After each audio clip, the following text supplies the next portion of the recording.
तो कहानी शुरू होती है और हमें मेरोबोन नामी एक घर को दिखाया जाता है। काफी अरसे से ये खाली पड़ा था, लेकिन अब रोज मेरोबोन अपने बच्चों को लेकर यहाँ आई थी। उनके बच्चे काफी डरे सहमे थे, ऐसे जैसे पास्ट में उनके साथ कुछ बुरा हुआ हो। छोटा बच्चा सैम अपनी मोम से पूछता है, क्या वो यहाँ तो नहीं आ जाएगा? जवाब में उसकी मोम कहती है, नहीं, वो यहाँ नहीं आ सकता। हम सब यहाँ मिलकर खुश और सेफ रहेंगे। ये सब अब ये गाँव घूमने के लिए निकल जाते हैं, जहाँ इनकी मुलाकात होती है एली नामी एक लड़की से। बातों ही बातों में एली इनकी दोस्त बन चुकी थी।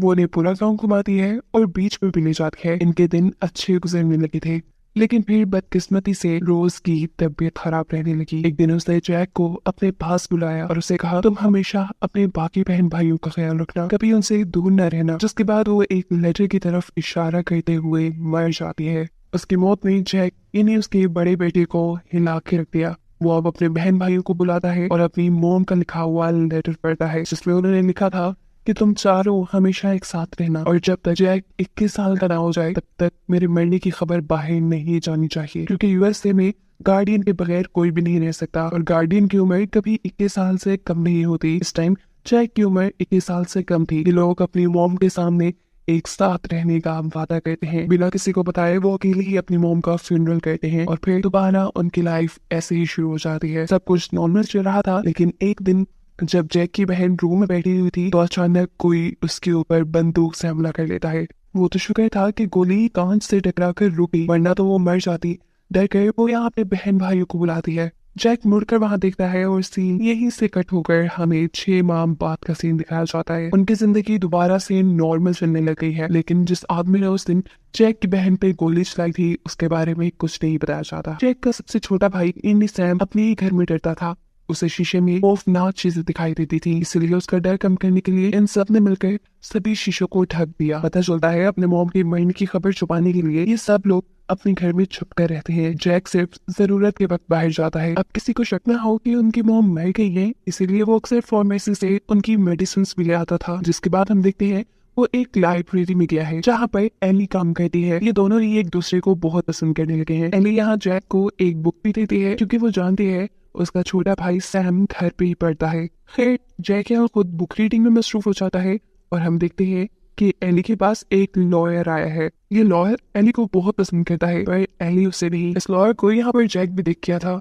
वो जैक से कहता है कि आप लोगों ने बोन मैरो हाउस अपने नाम करने की एप्लीकेशन दी थी, उसका प्रोसेस बस कंप्लीट होने वाला है। इस काम के लिए $200 फीस और मुझे आपकी मॉम के कुछ सिग्नेचर चाहिए होंगे, इसलिए कल मैं आपके घर आ जाऊंगा। मॉम के बारे में सुनते ही वो डर गया।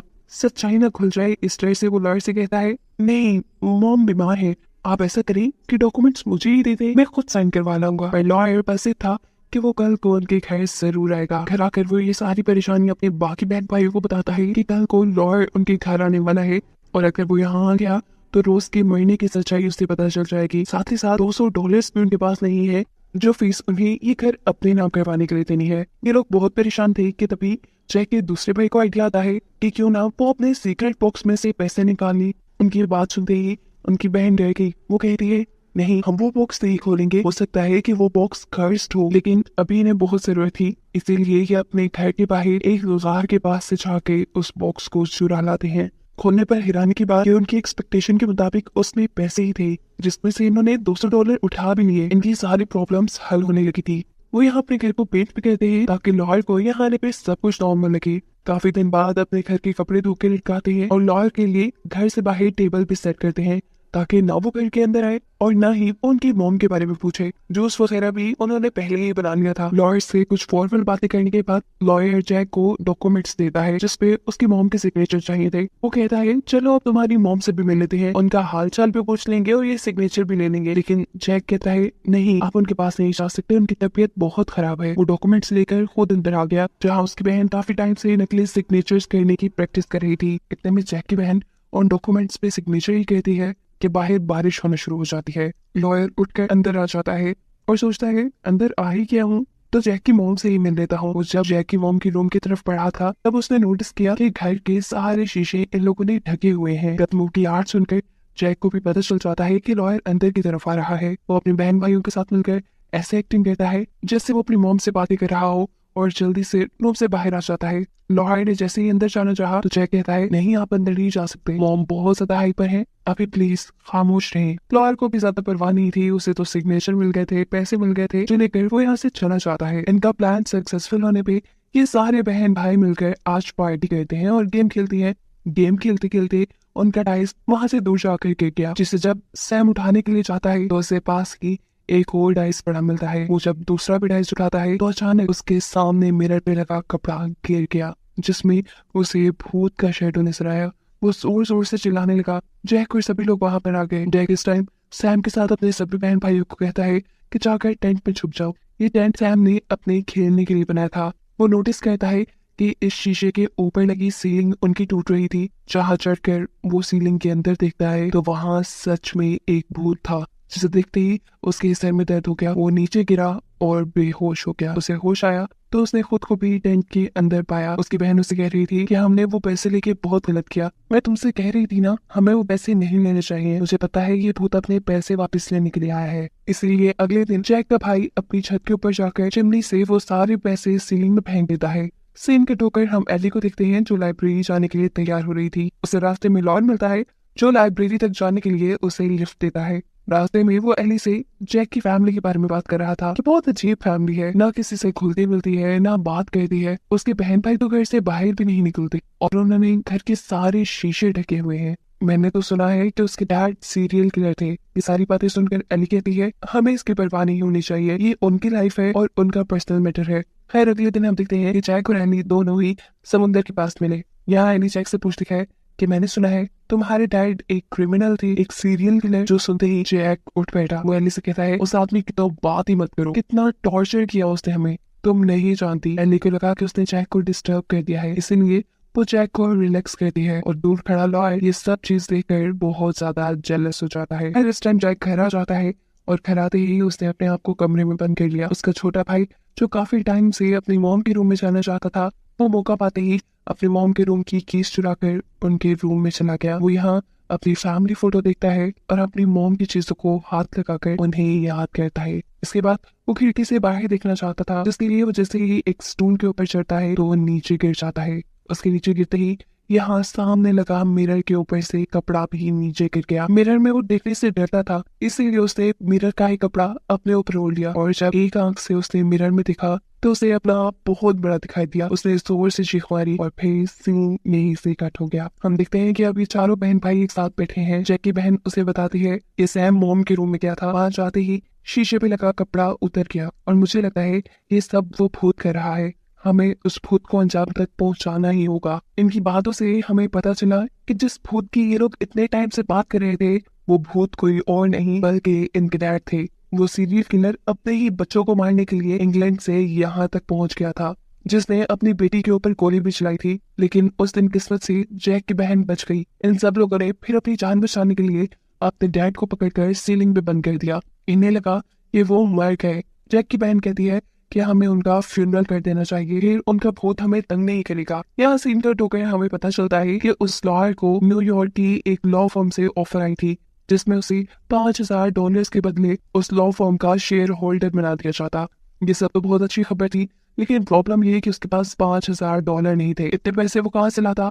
तभी उसकी नजर पड़ती है न्यूज़पेपर पे, जिसमें खबर लिखी थी कि जैक के डैड एक सीरियल किलर जेल से $10,000 लेकर भाग गए हैं। अब था तो वो खुद भी लॉयर। कड़ी से कड़ी मिलाते हुए उन्हें याद आया कि कैसे जैक ने $200 एक साथ उसे कैश दे दिए थे। जरूर जैक के डैड उसके पास ही आए होंगे और उन्हीं में से $200 इसे दिए गए। वो सोचता है कि क्यों ना अगर वो जाकर जैक को ब्लैकमेल करे तो उसे इस आदमी के चुराए $10,000 में से $5,000 मिल सकते हैं। ये सोचते हुए वो जैक के घर आ जाता है और जैक को सारी बात बताते हुए कहता है मैं चाहता हूँ तुम्हारे डैड एक सीरियल किलर है, वो जेल से $10,000 चुरा कर भागे हैं और मुझे भी पता है कि वो पैसे तुम्हारे पास हैं, उसी में से तुमने मुझे $200 दिए थे। मैं ये भी चाहता हूँ कि तुमने अपनी मॉम के नकली सिग्नेचर किए हैं। ये सारे मामला अगर बिठाना चाहते हो तो मुझे आसानी से $5,000 दे दो, मैं तुम्हें कुछ नहीं कहूंगा, नहीं तो तुम्हारी सच्चाई मैं सबको बता दूंगा। लेकिन इन सब लोगों ने तो मिलकर पैसों का बॉक्स ऊपर सीलिंग में फेंक दिया था, जिसे लेने के लिए इन्हें सीलिंग में जाना पड़ता।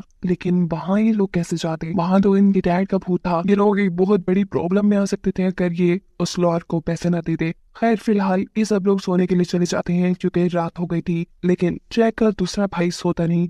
वो किसी को भी बताए बगैर अपने घर की छत पे चढ़ जाता है। वो चिमनी से सीलिंग के अंदर जाते हुए बाहर से पैसे निकालना चाहता था। डरते डरते वही काम कर रहा था। वो एक लाइटर ऑन करता है और वहाँ वो पैसों वाला बॉक्स ढूंढने लगता है। पैसों का बॉक्स मिलने से पहले से यहाँ बहुत से मरे हुए जानवर दिखाई देते हैं। ऐसा लग रहा था कि किसी ने स्पेशल इन जानवरों का शिकार करके खाया हो। इन्हीं सब चीजों को देखते हुए उसे पैसों वाला बॉक्स भी मिल गया। उसने जैसे ही इस बॉक्स को उठाया, उसे दूर किसी के होने का पता चला। वो जो भी चीज थी उसने अपने सामने रोशनी की और वो अब अपना चेहरा ही दिखाने वाली थी। लेकिन डरते हुए ये लड़का यहाँ से बाहर निकलने के लिए रस्सी के ऊपर चढ़ने लग गया। लेकिन अब उस एंटिटी ने इस लड़के को रोकने के लिए रस्सी को पकड़ लिया। अपनी जान बचाने के लिए वो सारे पैसे भी उसे दे देता है। लेकिन फिर भी जब वो एंटिटी रस्सी नहीं छोड़ती तो मजबूरन उस लड़के को रस्सी काट के अपनी जान बचानी पड़ती है। सीन कट होकर हमें दिखाया जाता है कि जैक बेहोश था। उसे जब होश आया तो उसने देखा कि उसके जिस्म में बहुत ज्यादा दर्द है।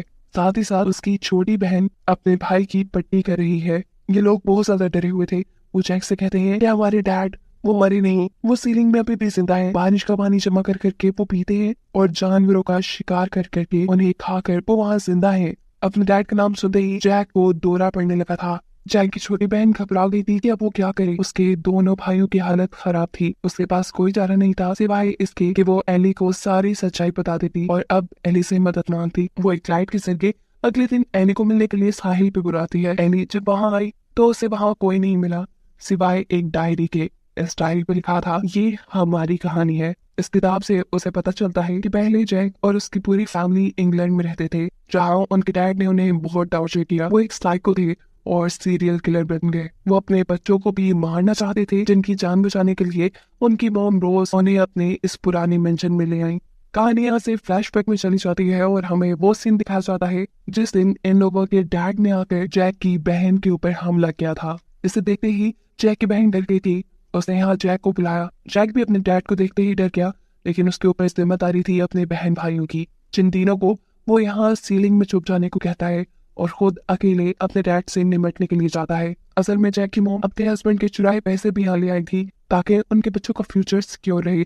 जैक अपने डैड से कहता है, तुम ये पैसे लो और शराफत से हमारी जिंदगी से चले जाओ, हम तुम्हें कुछ नहीं कहेंगे। लेकिन वो आदमी तो एक सीरियल किलर था। पैसे लेकर वो उनकी जान कैसे छोड़ देता। वो यहाँ जैक के ऊपर ही हमला कर देता है। इससे पहले कि वो जैक को मार डालता, जैक के हाथ में पड़ा हुआ चाकू वो अपने डैड के गले में स्टैब कर देता है। लेकिन अफसोस कि उसके इस हमले से उसके डैड मरे नहीं। कुछ ही देर बाद वो उठ खड़ा हुआ और जैक का पीछा करने लग गया।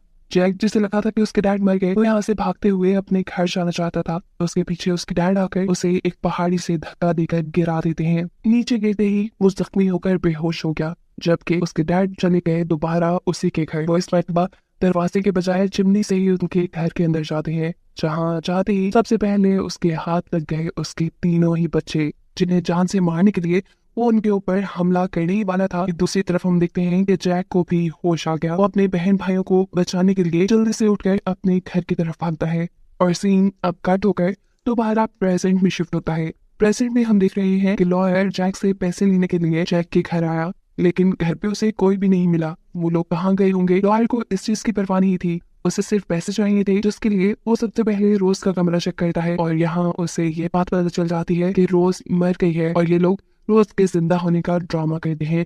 पैसे ढूंढते ढूंढते वो ऊपर अटारी तक आ गया, जहाँ जाकर वो दिखता है कि अटारी का कमरा ईंटें लगाकर सील किया गया है। वो समझ गया कि जरूर इन्होंने पैसे यही रखे होंगे। वो हथौड़ी से इस अटारी को तोड़ देता है और अंदर हम 3 लोगों की लाशें देखते हैं। ये 3 लोग कोई और नहीं बल्कि जैक के तीनों बहन भाई थे। और यहाँ कहानी में सबसे बड़ा ट्विस्ट ये रिवील हुआ कि उस दिन जब इनके डैड इस अटारी में आए तो उन्होंने आते ही अपने तीनों बच्चों को मार डाला था। ये देखते ही लॉयर भी शॉक था। कहानी दोबारा फ्लैशबैक में जाती है और हम देखते हैं कि जैक को भी ये बात मालूम थी कि उसके डैड ने उसके तीनों बहन भाइयों को मार दिया। वो ये भी बात जानता था कि उसके डैड अभी भी ऊपर हैं और इसका इंतजार कर रहे हैं, इसीलिए वो अटारी का कमरा ही सील कर देता है। उसने अपने बहन भाइयों को निकाल कर उनका फ्यूनरल इसलिए नहीं किया क्योंकि वो अपने बहन भाइयों के साथ जीना चाहता था। उनकी यादों के साथ जीना चाहता था। इस सदमे से उसे मल्टी पर्सनैलिटी डिसऑर्डर हो चुका था, जिसकी वजह से वो कभी खुद ही अपनी बहन बन जाता, कभी अपना दूसरा भाई तो कभी सैम। उसने घर के सारे मिरर भी इसीलिए ढक दिए थे ताकि उसका ये इल्यूजन न टूटे। वो अगर शीशे में देखता तो उसे पता चल जाता कि असल में वो जैक ही है। आसान लफ्जों में उसने ये बात अपने माइंड में बिठा ली थी कि अभी तक उसके बहन भाई जिंदा है। अभी जैक की डाइट के निकलने का एक दूसरा रास्ता चिमनी भी था, उसे भी जैक ने बंद किया हुआ था। अब सीन कट होकर हम एली को देखते हैं, जो ये सारी बुक पढ़ रही है। इसमें असल में जैक ने अपनी कहानी लिखकर एली को बता दी। ये सारी कहानी पढ़ते ही वो जैक के घर जाती है, जहाँ वो देखती है कि जैक अब अपनी बहन की तरह बातें कर रहा था। उसे जैक के घर से कुछ और आवाजें भी आई। चेक करने पे उसे पता चला कि लॉयर उनके घर पे है, जिसे चेक करने के लिए वो ऊपर अटारी तक पहुंच जाती है और वहां का मंजर देख के वो भी शॉक थी। वहां 3 लाशें पड़ी हुई थी जो कि जैक के बहन भाइयों की थी, और चौथा लॉयर भी जिंदगी मौत से लड़ रहा था। उसके अंदर जाते ही अटारी का दरवाजा बंद हो जाता है और उसे यहाँ दिखता है जिंदा जैक के डैड, जो एक सीरियल किलर है, जो उसे मारने के लिए उसके ऊपर हमला कर देते हैं। एली जोर से चिल्लाकर जैक को बुलाती है। वो उससे मदद मांग रही थी, लेकिन जैक अटारी में आने से डरता था। जैक बेशक अटारी में आने से डरता है, लेकिन उसका भाई नहीं। उसे यहाँ एलुयन होता है और वो अपने आप को अपना छोटा भाई बिल समझ लेता है। एली ये बात समझ गई कि जैक इस टाइम अपने आप को अपने दूसरे भाई की तरह इमेजिन कर रहा है, इसीलिए वो कहती है, बिल मेरी मदद करो। और बिल यहाँ उसकी मदद करने के लिए अपने ही डैड पे हमला करके उसे मार देता है, जिससे एली की जान बच जाती है। यही से सीन कट होकर हमें काफी सालों बाद का सीन दिखाया जाता है। अब हमें पता चला कि एली ने जैक से शादी कर ली थी, वो उसके साथ रहती थी और साथ ही साथ उसका इलाज करवा रही थी। डॉक्टर यहाँ एली को जैक के लिए कुछ मेडिसिन लिख कर देते हैं और एली को मशवरा देते हैं कि तुम उस पागल आदमी को छोड़कर चली जाओ, पर एली ऐसा नहीं करती। कुछ ही देर में हमें ये भी हकीकत मालूम होती है कि डॉक्टर ने जितनी भी मेडिसिन दी, एली वो मेडिसिन आज तक जैक को नहीं देती, क्योंकि वो जैक के इल्यूजन्स, उसकी इमेजिनेशंस को खत्म नहीं करना चाहती, जिसमें उसके बहन भाई हैं। जैसे जैक खुश है, वो वैसे ही उसके साथ रहना चाहती है, क्योंकि उसे बहुत प्यार है जैक से। और इन दोनों को आखिर में एक साथ दिखाते हुए ये मूवी यहाँ खत्म हो जाती है।